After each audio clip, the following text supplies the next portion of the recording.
Hi, friends. I'm Sharon, Queen of Courage online and author of Fresh Courage in Retirement, a former podcast host, and at 78, a woman who's finally visible, sparkling, youthful, and living from my core that feels a bit like heaven on earth. But today, I want to talk about something raw, being invisible and courageous. You see, I recently journaled for the first time how much I hate what invisibility stole from me. The years of hiding, the stolen joy, the quiet theft of my presence. How many of you have ever thought, if you really knew me, you wouldn't love me? I did often as a teenager. We're the ones who harbored a dirty secret, played small to stay safe. But what people won't say is invisibility isn't protection. It's a thief that robs your fire, your uniqueness, your right to matter. Today, I'll share my story, call out the lies that keep us hidden, and show you how courage reclaims it. Because if I can go from being a farm girl in the shadows to a queen at 78, so can you. Let's ignite that spark together. Picture this: a 100-acre farm in Royal City, Washington, where Dawn met milking cows, stacking hay until my arms ached, irrigating crops under a blazing sun, raising chickens and cows like my life depended on it, and in ways it did. We're the ones who grew up in a survival mode. Me with my one brother and three sisters in a tiny high school class of 24 back in 1965. Church every week, feeling different, but focused on one rule: stay invisible. My oldest sister endured years of domestic sexual abuse from our father, even having a baby by him. To feel safe, I vowed, get good grades, be obedient, and don't rock the boat. It worked most of the time. I was just grateful he kept his hands off me. But oh, how I hate what that invisibility stole. The boldness I could have had as a girl, the voice I silenced, the colorful life buried under the shame of a dark secret. That cage followed me, first to my job in the local bank at Royal City for 15 months, then college on a shoestring scholarship, working in the office after classes, paying my own way, nights at People's Bank on second shift, running check sorting machines and IBM computers for 4 years, chipping away at the degrees during nights and weekends. And since I like to bake, often grabbing a handful of cookies for dinner on the way to classes. Associate degree in 1979, BS in administration, MA in behavioral science by 1987. Putting on extra weight seems safe, too.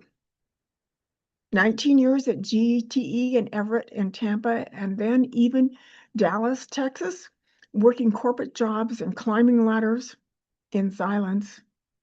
Travels to Alaska, Switzerland, Australia, Hong Kong, Mexico.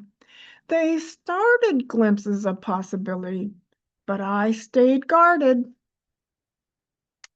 I collected words of wisdom from store signs and books I read by giants like Napoleon Hill, Wayne Dyer's possibility thinking, Brene Brown's vulnerability, Anita Moorjami's near-death experience, Bruce Lipton's belief rewiring, and Stephen Covey's habits. I wove them into colorful fabric art blocks, hinting of my fire inside. Toastmasters and Dale Carnegie classes at Boeing polished my words, but I still hid.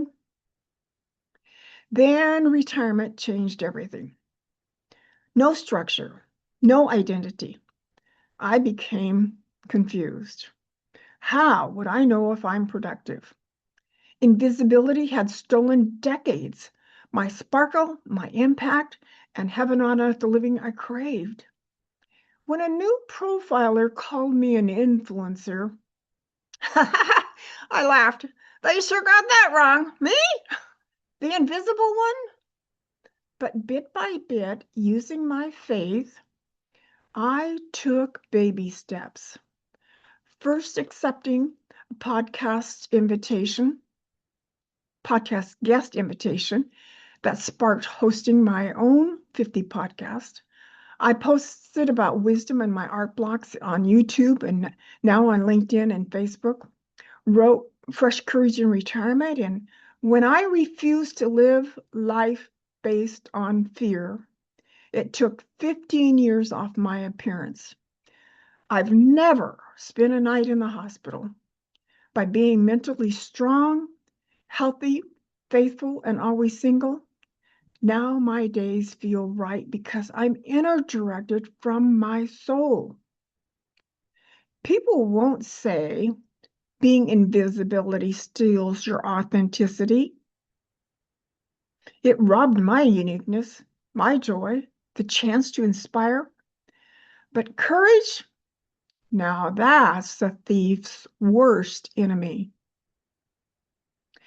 The old retirement advice tells us to relax, golf, babysit grandkids, travel.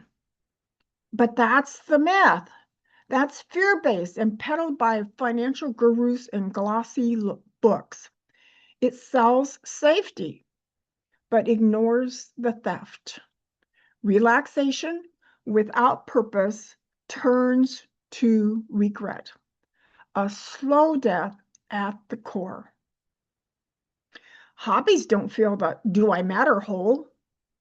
What people won't say, if you stay invisible in retirement, fear wins, stealing your potential, your impact on the world.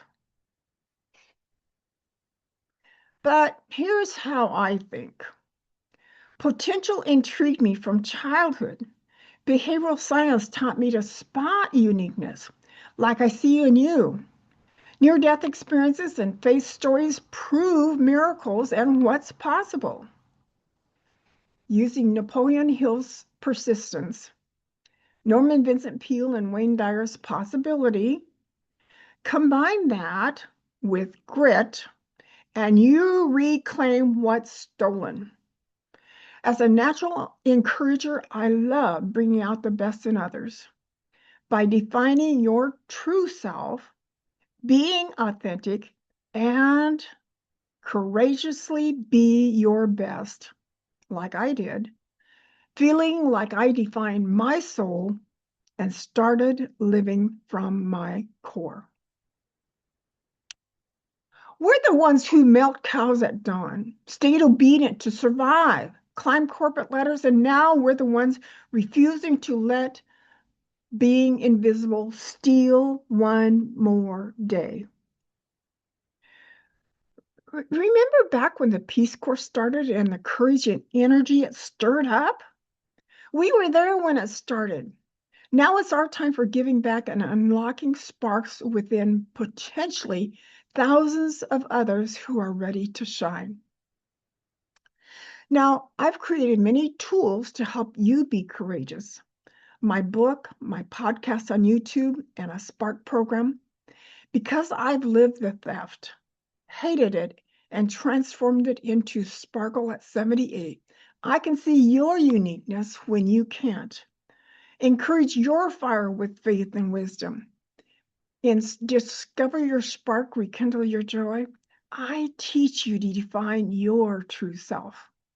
Live authentically and courageously be your best, turning voids into heaven on earth joy. Friends, do you hate what invisibility stole? Let courage reclaim it. Refuse fear. Take baby steps. Ignite your spark. Let's be unstoppable and visible sparks. Thank you for your attention.